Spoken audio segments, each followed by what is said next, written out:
Hello traders, आज date है 28 सितंबर और मैंने भी आज भी थोड़ा सा बड़ा लॉस बुक किया है अराउंड 21,300 रुपीज़ का। आप देख सकते हो मेरे यहाँ की स्क्रीन पे। और ट्रेड भी बहुत सारे हो गए थे, तो ये ऐसा नहीं था कि मैंने आज बहुत गलत ट्रेड लिया है, बिल्कुल भी नहीं। मेरे ट्रेड्स सही थे, लेकिन मैंने जो फर्स्ट ट्रेड लिया था ना वो इस कैंडल पे लिया था। एक सेकेंड, इस कैंडल पे मैंने अपना फर्स्ट ट्रेड लिया था यहाँ पे। लेकिन इसके बाद देखो मेरा एसएल छोटा होता है ना, इसलिए इस रेड कैंडल पे मेरा एसएल चला गया था इस रेड कैंडल पे। ठीक है, उसके बाद देखो फिर से इसने एक बड़ा कैंडल बनाया, तो मैंने इस पोजीशन पे फिर से री एंट्री की थी।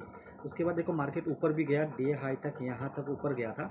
लेकिन ना मैं नॉर्मल डेज पे क्या होता है ना, मैं डे हाई डे लो या फिर previous day high previous day लो, ऐसे पॉइंट्स पे ना मैं अपना टारगेट बुक कर लेता हूँ, क्योंकि वहाँ से मार्केट रिवर्स करता है। ठीक है, वहाँ से ना मार्केट रिवर्स हो जाता है मोस्ट ऑफ द टाइम। लेकिन मैंने आज ना यहाँ से रिवर्स नहीं किया। क्यों? क्योंकि मुझे लगा कि आज क्योंकि डे आफ्टर यस्टरडे भी बहुत अच्छा खासा लॉस हो चुका था, और उससे पहले मंडे को भी लॉस हो गया था। तो मैंने एक सोच रहा था कि एक बड़ा प्रॉफिट लूँ, उसके वजह से मेरा यहाँ पे जो पोजीशन प्रॉफिट में था ना इस टाइम पे, यहाँ से एक अचानक इस कैंडल में आके पूरा प्रॉफिट जाके, और इतना बड़ा कैंडल और इतना फास्ट मूव हुआ था ना, क्योंकि प्रीमियम भी पूरा डिप हो गया और उसकी वजह से प्रॉफिट वाला पोजीशन मेरा लॉस में चला गया था। अच्छा खासा प्रॉफिट चल रहा था यहाँ से। मेरा इस कैंडल पे जो लॉस हुआ था उसको रिकवर करके 4-5 थाउजेंड के प्रॉफिट में चला गया था। लेकिन क्योंकि आज मैं वेट कर रहा था तो और प्रॉफिट ज़्यादा का, इसके वजह से मेरा यहाँ पे प्रॉफिट वाला पोजीशन भी लॉस में चला गया। ठीक है, सो नॉर्मली ना जब आप ऐसे ऐसे लो जाए ना, आप यहाँ पे इस वाले लॉस पे ना मुझे इतना इफेक्ट नहीं हुआ था। जब मैंने फर्स्ट ट्रेड लिया था इस वाले एसएल पे मेरा इतना इफेक्ट नहीं हुआ था। लेकिन यहाँ पे जब प्रॉफिट वाला पोजीशन जब लॉस में कन्वर्ट हो जाता है ना, जैसे ये प्रॉफिट वाला पोजीशन इस कैंडल की वजह से लॉस में कन्वर्ट हो गया ना, तब मुझ ट्रेडर्स को ज़्यादा इफेक्ट होता है, ज़्यादा गुस्सा आता है। उसके बाद ना मैंने एक और कॉल की पोजीशन बनाई थी अराउंड इस कैंडल पे शायद, जो कि एकदम बेकार था। आप बोल सकते हो कि रिवेंज ट्रेड या फिर ऐसा कुछ सोच के मैंने यहाँ पे बनाया था, ऐसे इस ट्रेंड लाइन को ऐसे देख के, जो कि एकदम बेकार ट्रेड था। तो उसमें भी मेरा थोड़ा बहुत लॉस हो गया था, ज़्यादा लॉस नहीं हुआ था, थोड़ा लॉस ही हुआ था। मैं लॉसेस छोटे छोटे लेता हूँ। उसके बाद ना मैंने फिर से यहाँ पुट की पोजीशन बनाई थी अराउंड, आप बोल सकते हो कि यहाँ पे कहीं पे बनाया था, एक पुट की पोजीशन यहाँ पे कहीं पे बनाया था। जिसके बाद ना मार्केट में अच्छा खासा फॉल आया था, मार्केट में ना अच्छा खासा फॉल आया था। और ये जो लॉसेस जितने भी थे 10-11 थाउजेंड के 3 ट्रेड के बाद, वो पूरा रिकवर होकर 12,000 का प्रॉफिट हो गया था, यहाँ पर पूरा रिकवर हो चुका था। लेकिन मैं यहाँ पे भी प्रॉफिट बुक नहीं कर पाया। प्रॉफिट इसलिए बुक नहीं कर पाए, वही मैं थोड़ा बड़ा प्रॉफिट दिख रहा था, क्योंकि 2-3 दिन से लॉस हो रहा था, और आज भी 2-3 ट्रेड पहले लॉस हो गया था, एक प्रॉफिट वाला ट्रेड भी लॉस हो गया था। तो आप कहीं ना कहीं बोल सकते हो कि गुस्सा आ रहा था, इसलिए मैं अपने टारगेट पे प्रॉफिट बुक नहीं कर पाया। उसके बाद तो जब ये वाला ट्रेड भी देखो पूरा लॉस रिकवर करके फिर से ऊपर बढ़ने लगा, यहाँ पे फिर से प्रॉफिट कम हो गया, तो उसमें भी मैंने पैनिक करके निकल गया। यहाँ पे बुक नहीं किया, लेकिन यहाँ पे जब प्रॉफिट पूरा कम हो गया तब जाके मैं निकल गया। उसके बाद तो आप क्या बोल सकते, उसके बाद तो एक के बाद कॉल पुट चलता गया, और ये करते करते ट्रेड भी इतना ज़्यादा ओवर ट्रेड, और उसके बाद 21,000 का लॉस। दिन अच्छा था, ऐसा नहीं है कि ट्रेड बहुत सारे गलत लें, लेकिन फिर भी लॉस 21,000 का हुआ। तो ये सब ना मैंने अपना एनालाइज़ किया कि मेरे जो क्या क्या रीज़न्स है जो मुझे अफेक्ट करते हैं मुझे बड़े लॉसेस होने का रीज़न। तो मेरा ये 5 रीज़न्स हैं जिससे मुझे बड़े लॉस होते हैं। एक ये है क्वांटिटी कंट्रोल, या फिर पोजीशन साइजिंग, आप जो भी बोल रहे हो कि अपने क्वांटिटी को कंट्रोल ना करना, ओवर क्वांटिटी से ट्रेड करना। ठीक है, उसके बाद सेकंड आता है अपने सेटअप का वेट ना कर पाना, पेशेंटली बैठ के अपने सेटअप का वेट नहीं कर पाना। मुझे लगता है ये मिस्टेक्स ना कॉमन होते हैं सब ट्रेडर्स के। उसके बाद थर्ड जो होता है अपने कैंडल के क्लोज होने का वेट ना कर पाना, ये वाला मुझे लगता है कहीं ना कहीं ना जिस भी टाइम फ्रेम में आप ट्रेड कर रहे हो, कैंडल का क्लोज होना बहुत ज़्यादा इंपॉर्टेंट है उसी टाइम फ्रेम में। तुम कैंडल के क्लोज होने का वेट ना कर पाना फोमो के कारण। उसके बाद तो ये तो है ही सबसे इम्पोर्टेंट प्रॉब्लम, ओवर ट्रेडिंग।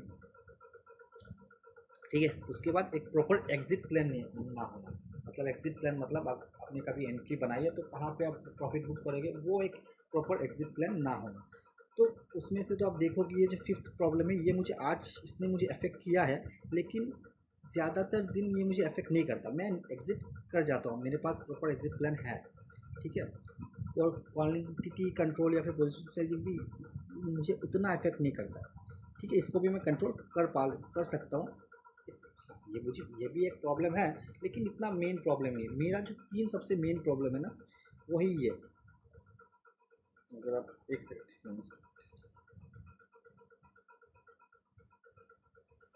मेरा जो सबसे मेन प्रॉब्लम है ना, वो है 3 सबसे जो मेन प्रॉब्लम है ना, जो मुझे अफेक्ट करते हैं, ये है number 3 and number 4। Number 3 and number 4, ये 3 जो चीज़ें हैं जो मुझे सबसे ज़्यादा अफेक्ट करती है। इसमें से जो ओवर ट्रेडिंग है ना, तो ये तो मैंने प्रॉमिस कर लिया आज अपने आप से कम 30 डेज़ के लिए, 30 डेज़ के लिए, बस 30 ट्रेडिंग डेज़ के लिए चैलेंज कि मैं 3 से ज़्यादा ट्रेड करूँगा ही नहीं। चाहे कोई भी ट्रेड गलती से भी कोई ट्रेड हो जाए, लगता है मैं कॉल की जगह पुट ले लूँ या कुछ भी हो जाए, कि एक ट्रेड मैंने गलती से कॉल लेना था पुट ले लिया, और वो थर्ड ट्रेड भी हुआ, तो उसके बाद मैं फिर से वो उसको क्लोज करके कॉल नहीं लूँगा। कुछ भी 3 ट्रेड से ज़्यादा होगा ही नहीं, मैं करूँगा ही नहीं, कुछ भी हो जाए, ठीक है। ये रहा ओवर ट्रेडिंग। लेकिन सबसे टफ प्रॉब्लम जो है ना सॉल्व करने के लिए, जो मुझे सबसे ज़्यादा परेशान करता है, वो है पेशेंटली अपने सेटअप का वेट ना करना। ये नंबर 2, ये मुझे सबसे ज़्यादा परेशान करता है, उसी की वजह से ओवर ट्रेडिंग होता है। क्योंकि मैं स्टार्टिंग में 2-3 ट्रेड ले लेता हूँ, जो सेटअप नहीं बनते उससे पहले जल्दी मैं ट्रेड ले लेता हूँ बिना सेटअप के, रैंडम।